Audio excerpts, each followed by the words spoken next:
आज मीडिया कार्यशाला में जिला कलेक्टर दिनेश कुमार यादव ने कहा, पत्रकार समाज के प्रहरी होते हैं। उन्होंने कहा, बेटियों को खूब पढ़ाएं व आगे बढ़ाएं। बेटियां अनमोल हैं, वह दो परिवार का भविष्य सुधारती हैं। इसलिए कन्या भ्रूण हत्या पर पूर्णतः रोक लगे। इसके लिए आम आदमी को आगे आना होगा। पत्रकारों को बेटी बचाओ बेटी पढ़ाओ व कोरोना जागरूकता अभियान का अगुवा बनकर कार्य करना चाहिए। यादव ने कहा, नागौर का पत्रकार समाज इन दिनों सरकार व प्रशासन का हर कदम पर साथ दे रहा है। इसके लिए वह साधुवाद का पात्र है। मुख्य चिकित्सा अधिकारी डॉक्टर सुध कुमार कश्यप ने कहा कि इस अभियान में हमारी टीम सक्रियता से कार्य कर रही है। कोरोना से बचना है तो SMS, सोशल डिस्टेंसिंग, मास्क व सैनिटाइजेशन का पालन करें। महिला एवं बाल विकास विभाग के उप निदेशक दुर्गा सिंह उदावत ने कहा कि कोरोना बचाव जागरूकता अभियान में भी महिला पर्यवेक्षक के निर्देशन में रंगोली सजाने से लेकर आमजन तक मुख्यमंत्री की अपील तक के आंगनवाड़ी कार्यकर्ताओं ने बेहतरीन काम किया है। इसी कड़ी में महिला अधिकारिता विभाग के उप निदेशक अशोक गोयल ने स्वागत भाषण में बेटी बचाओ बेटी पढ़ाओ अभियान की मूल रूपरेखा पर प्रकाश डाला। उन्होंने कार्यशाला में आए पत्रकार बंधुओं से इस अभियान को लेकर आगे अपने विचार साझा किए और इस मुहिम को और प्रभावशाली बनाने के लिए सुझाव भी लिए।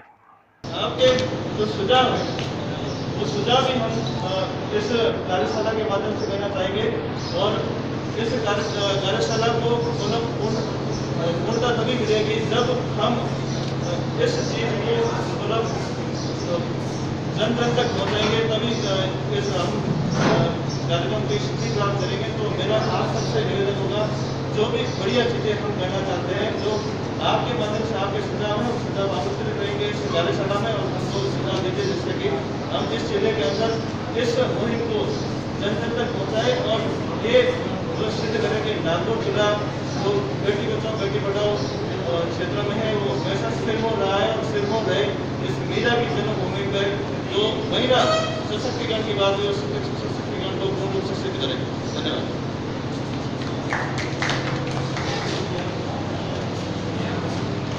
मैं हमारे इस पत्रकार संगोष्ठी में महिला बाल विकास विभाग निदेशक महोदय दुर्गा सिंह उदावत बता रहे हैं। उनसे निवेदन करूँगा कि साथ में हमारे भी हैं, उनसे अभियान में कार्य किया और आमदन में कैसे जागरूकता लाने का प्रयास किया, माननीय सरकार के मार्गदर्शन में इसके बारे में आपको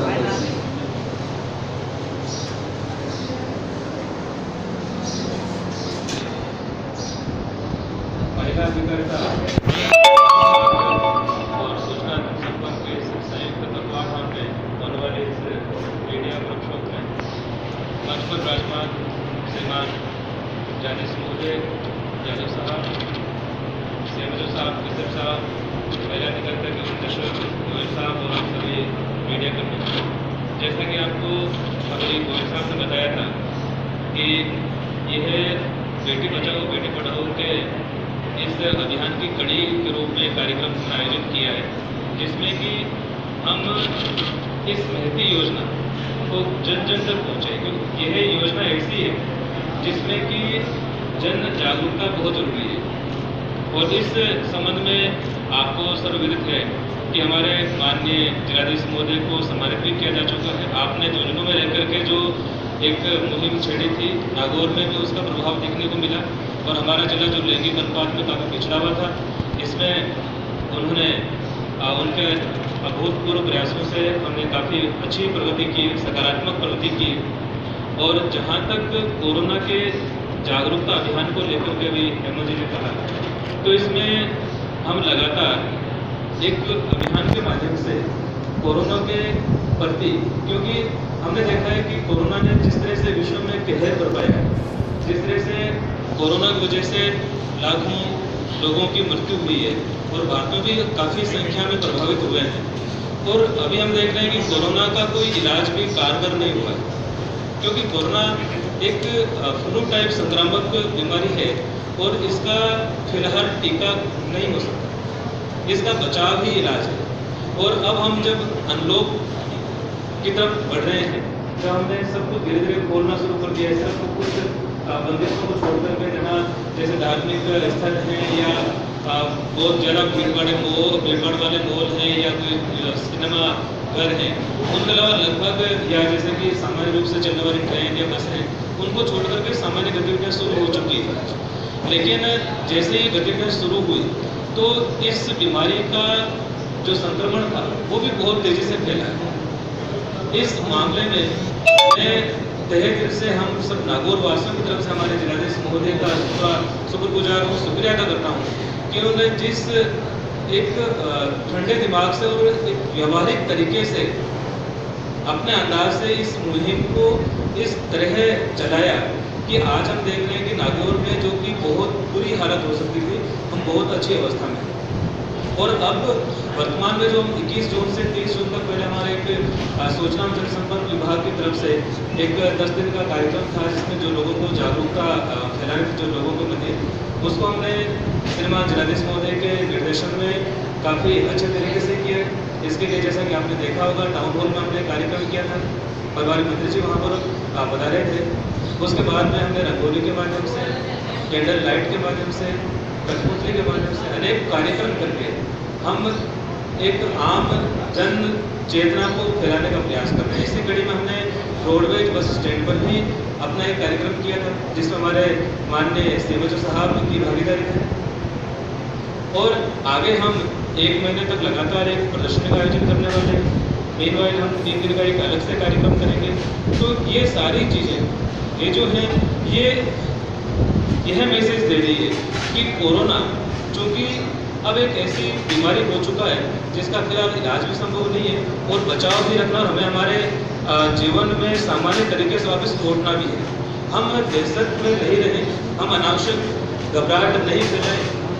हम ये जानते हैं कि कोरोना से हम अगर 3 चीज़ें करते हैं, मास्क का प्रयोग करते हैं, बार बार हाथ धोते हैं, सोशल डिस्टेंसिंग रखते हैं, गैप रखते हैं, तो कोरोना नहीं हो सकता। और इन चीज़ों को प्रैक्टिकली उनको अपनाना या उनको निभाना कोई बड़ी बात नहीं है।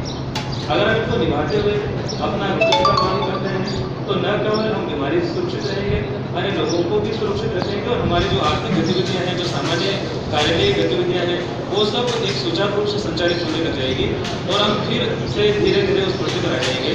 और जब एक बार ये वायरस पूरा इरेडिकेट हो गया, उसके बाद में संभावना नहीं है कि दोबारा हम इस वायरस को, इसके संक्रमण इसके चपेट में आएंगे। तो ये सारी चीज़ें हम सब जो कर रहे हैं सूचना जनसंपर्क के माध्यम से या अन्य विभागों के माध्यम से, तो ये सारी की सारी बातें ये हैं कि हमें कोरोना के साथ कैसे जीना है, कोरोना से बचाव करते हुए कैसे जीना है। जैसे कि 32 दांतों के बीच जीभ रहती है, वैसे ही समझ लीजिए हम कोरोना के बीच में रह सकते हैं। अगर 30 दांतों के बीच सुरक्षित रह सकती है तो हम कोरोना के साथ भी सुरक्षित रह सकते हैं। धन्यवाद। बहुत कम हो गए, 17 हो गए। इसलिए प्रोग्राम लॉन्च किया गया, इसमें 2 इसके उद्देश्य थे कि साइट को कैसे शेयर किया जाए, बताया जाए और कैसे इसको एक्सप्लेन किया जाए। ये 2 इसकी एम थे, 2 थे। तो फिजिकली एक्ट हमारे यहाँ लागू हुआ है और फिजिकली एक्ट में गर्ल्स सेफ्टी गर्ल्स एक्ट के लिए हम पूरी टीम लगी हुई है। तो जो भी सोनोग्राफी सेंटर्स हैं उनका पूरा ध्यान रखते हैं कि गर्ल्स का सेक्स एक्टिविटी नहीं हो और उसको कोई आगे रहेगा तो रहेगा। तो जब भी बनने की है आपको पता है कि यहाँ से होता है, उसमें होता है तो सरकार ने इसमें सोच सकती है। तो अब इसकी स्थिति बहुत ही दूर है और नागौर में इसमें बहुत अच्छा कार्य किया है और हमारे इसके लिए गोलसा में बहुत अच्छा कार्य किया हमने इसके लिए। दूसरी जो कार्यशाला हमारी है कि कोरोना से संक्रमण से बचाओ, इसके लिए मैं बताना चाहूँगा कि पहले केस हमारा 5 अप्रैल को स्वास्थ्य में रिपोर्ट पर था, सबको पता है।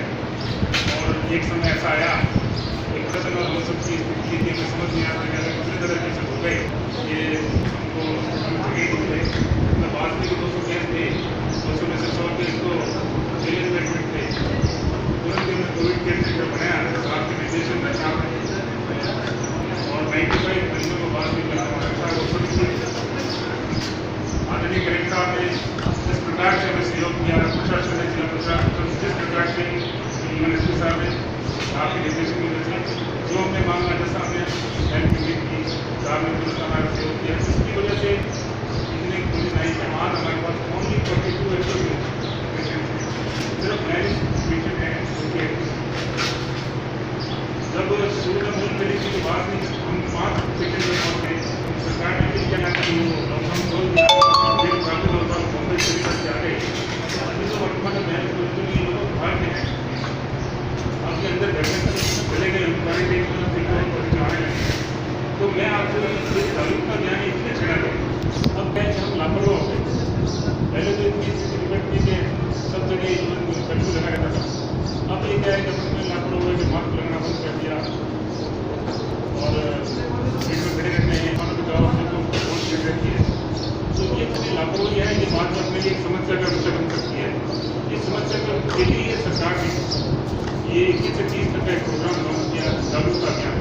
उसके लिए हमारी राज्य सरकार बहुत ही मतलब इसको हमको धन्यवाद देना चाहिए और हमको बहुत दूरता में सोच के साथ करना ये प्रोग्राम बनाया। जागरूकता अभियान से हम जगह जगह जाके जाकर लोग बहुत ही याद दिला रहे हैं। तो मैं आपको 3 चीज़ों का इसमें बता देता हूँ। SMS इसमें होता है, SMS का मतलब 3 चीज़ें हैं जो पालना करनी है। एक तो अपन को मास्क लगाना है, एस फॉर सैनिटाइजेशन, साबुन से हाथ धोना।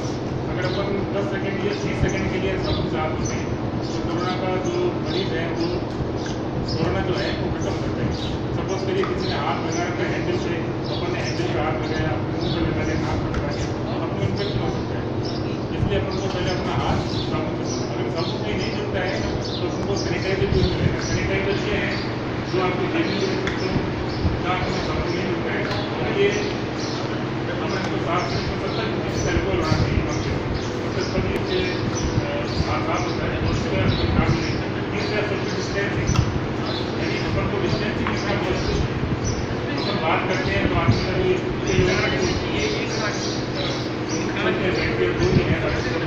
तो अगर अपने हाथ अपने संभाले पूरा गिरा नहीं, सोशल डिस्टेंस बढ़ेंगे तो 3 चीज़ों से अपन बचाव कर लेंगे। डोरी टूट गई। जो बताया गया सोशल डिस्टेंसिंग, मास्क, अरे एक बात तो डोरी टूट गई मेरी अभी, प्लस अपनी इन्होंने से मांगा अपनों घर से भोजन मेरे को करके ठोक रहा है। डोरी मुझे से कहा था कि अभी टूट गई। काम मिलेंगे तो निश्चित रूप से बचाव में रहेंगे। 3 दिनों का हमको बहुत ध्यान रखना है। एक तो छोटे 10 साल के छोटे बच्चे उनको घर से नहीं निकलने देना। पुलिस की 65 साल से ऊपर जो लोग व्यक्ति इनकी इम्यूनिटी बहुत कमज़ोर हो जाती है। कोई डायबिटिक मरीज हो, हाइपरटेंसिव मरीज हो और वो 60 साल से ऊपर निकल जाओ, और एक प्रेगनेंट लेडी, ये जो 4 जो हाई रिस्क के लोग होंगे इनको अपन को बहुत ध्यान रखना है। अगर इनको कोई समस्या है तो अपन तुरंत इनका इलाज करें। इतनी बात कह के मैं आपको धन्यवाद देते हुए और जिन्होंने प्रोग्राम आयोजन किया उनको बहुत बहुत धन्यवाद।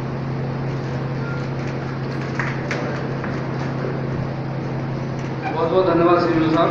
मैं हमारे महिला अधिकार विभाग में यूनिसेफ से जो हमारे प्रतिनिधि हैं श्रीमान रजत जी, उनसे निवेदन करूँगा कि पूरी 1 साल की बेटी बचाओ बेटी पढ़ाओ जो अभियान से वर्ष 2000 जो इस नए वर्ष में वो कैसे चलेगा, क्या क्या कार्यक्रम होंगे, इसकी क्या रूपरेखा होगी, क्या इसके टारगेट्स होंगे, इसके बारे में वो आपको विस्तृत अच्छे से देख पाए कौन सा फील्ड में चूज करना है, वो उसको चूज कर पाए ताकि हम उसमें मदद कर पाए।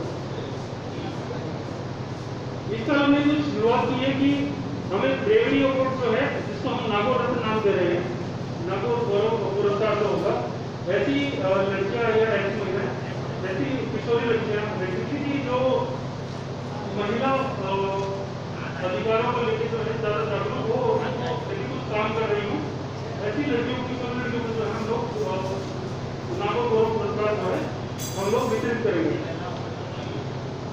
डिस्ट्रिक्ट लेवल में कुछ अवेयरनेस प्रोग्राम होने वाले हैं जिसमें रैली जो भी बनाने का खतरा हो तो ये होंगे। और गर्ल चाइल्ड डे जो है वो कोविड-19 महामारी की इस विकट घड़ी में संकट से बचने के लिए खुद के स्वास्थ्य का खुद ख्याल रखना इसी मुख्य उपाय के लिए मैं शपथ लेता हूँ कि मैं स्वयं की सुरक्षा और आम जन के जीवन की रक्षा के लिए मास्क पहनने, हाथ धोने, सामाजिक दूरी बनाए रखने व सार्वजनिक स्थानों पर नहीं थूकने की आदत को शामिल करूंगा और अपने आसपास के लोगों को इन सावधानियों को अपनाने के लिए प्रेरित करूंगा। मैं कोरोना संक्रमण की रोकथाम के तहत मानवता की सेवा में अपनी जिम्मेदारी समझकर अपना यथासंभव सहयोग प्रदान करूंगा। जय हिंद।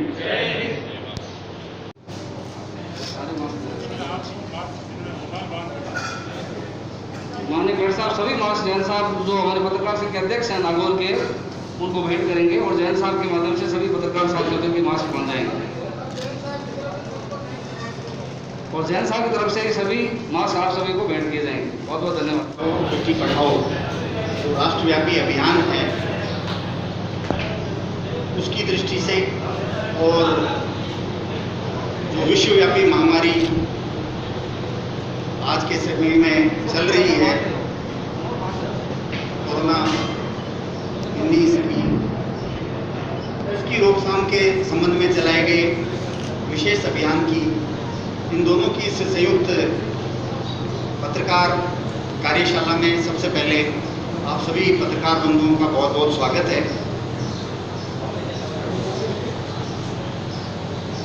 आज के समय की जो सबसे बड़ी समस्या है वो आप सब लोग उससे बखूबी परिचित हैं।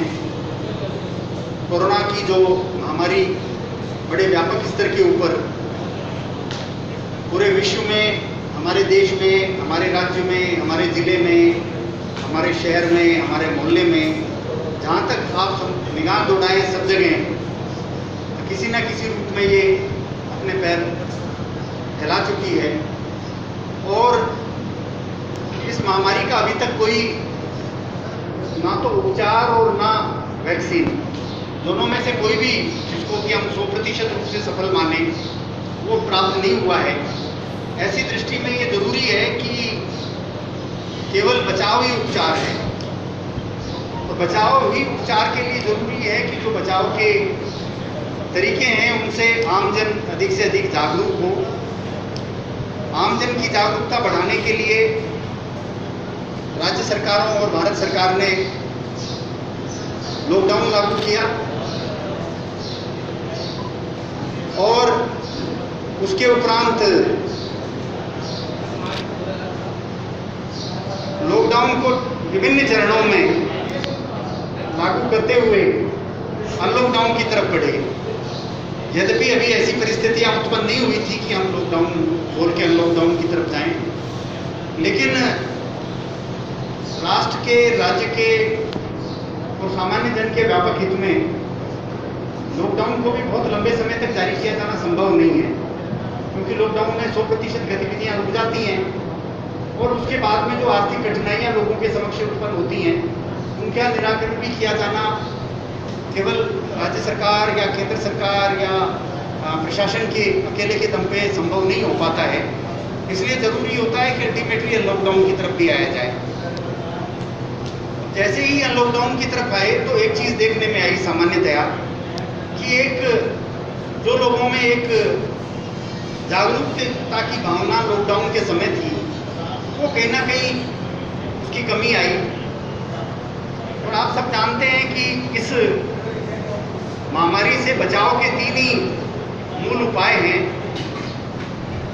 मास्क का उपयोग सार्वजनिक स्थलों पर करें, एक सामान्य दूरी एक दूसरे के मध्य बनाए रखें जब भी मिलें, और अगर हम ऐसे किसी क्षेत्र में जा रहे हैं जहाँ की कोरोना पॉजिटिव होने की संभावना हो सकती है तो उस दूरी को थोड़ा और ज़्यादा रखें। और समय समय पर जब भी हम किन्हीं चीज़ों को छुएं तो हम अपने हाथ को धोएं, या अगर हाथ धोने के लिए तत्काल कोई सुविधा उपलब्ध नहीं है तो हम सैनिटाइजर का उपयोग करें, लेकिन अधिक से अधिक हाथ धोएं, क्योंकि सैनिटाइजर का उपयोग भी हम सीमित मात्रा में ही कर सकते हैं। अब इन सब चीज़ों को वापस लोगों में एक जागरूकता कैसे लाई जाए, लोग इसको समझें और इसका उपयोग निरंतर रूप से करें, इसको अपनी दिनचर्या का भाग बनाएं। इसके लिए राजस्थान सरकार द्वारा 21 जून से 30 जून तक एक माह अभियान चलाया गया और अब इसकी उपायता को देखते हुए इस अभियान को 7 जुलाई तक बढ़ा दिया गया है।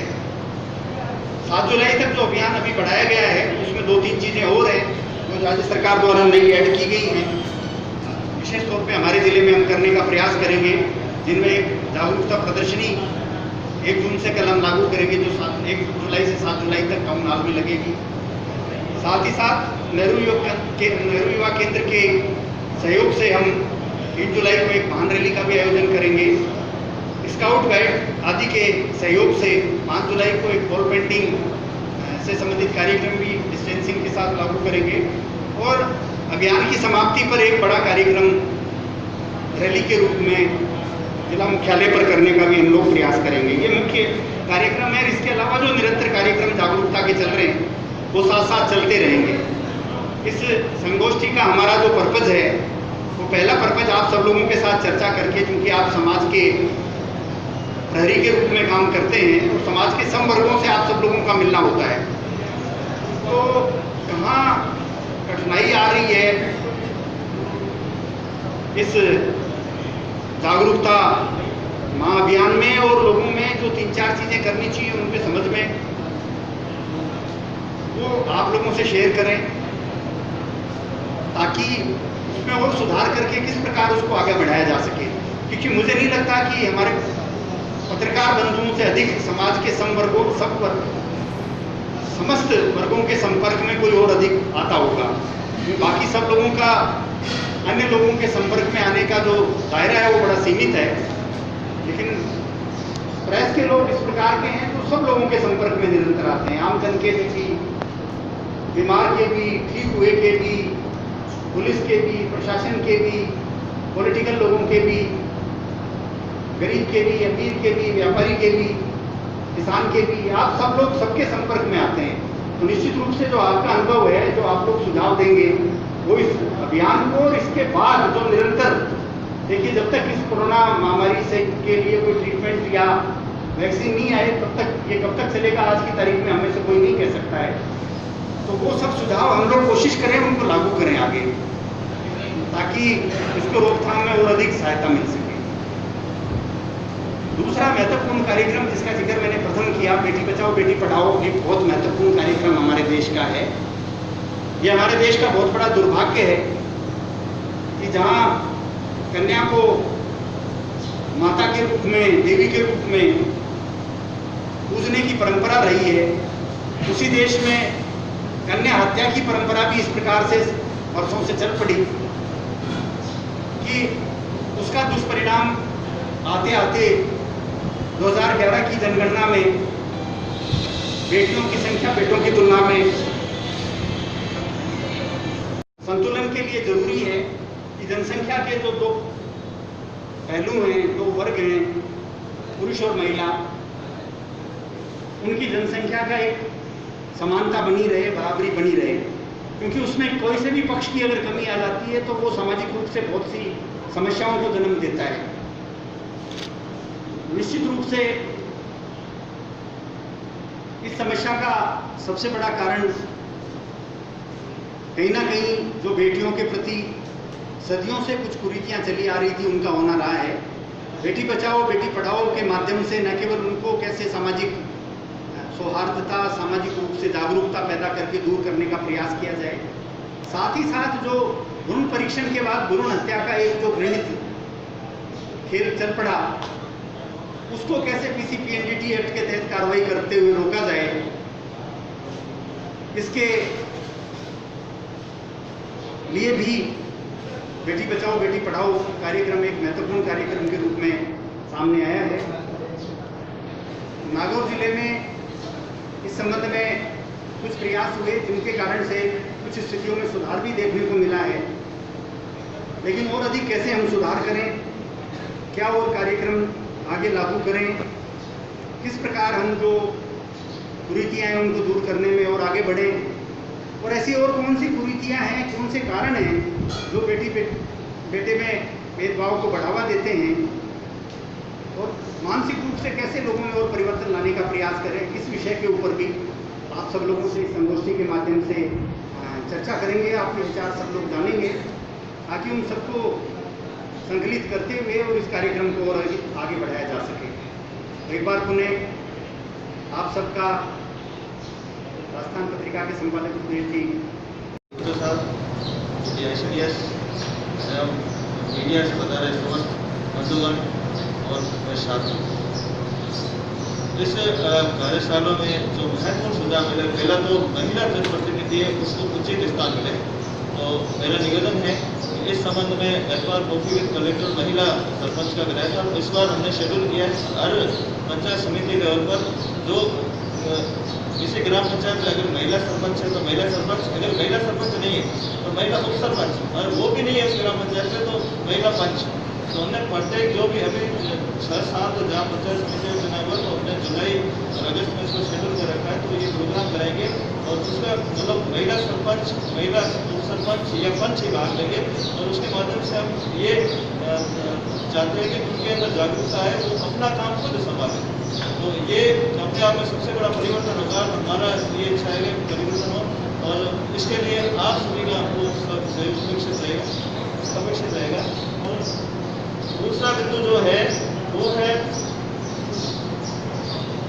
शिक्षा।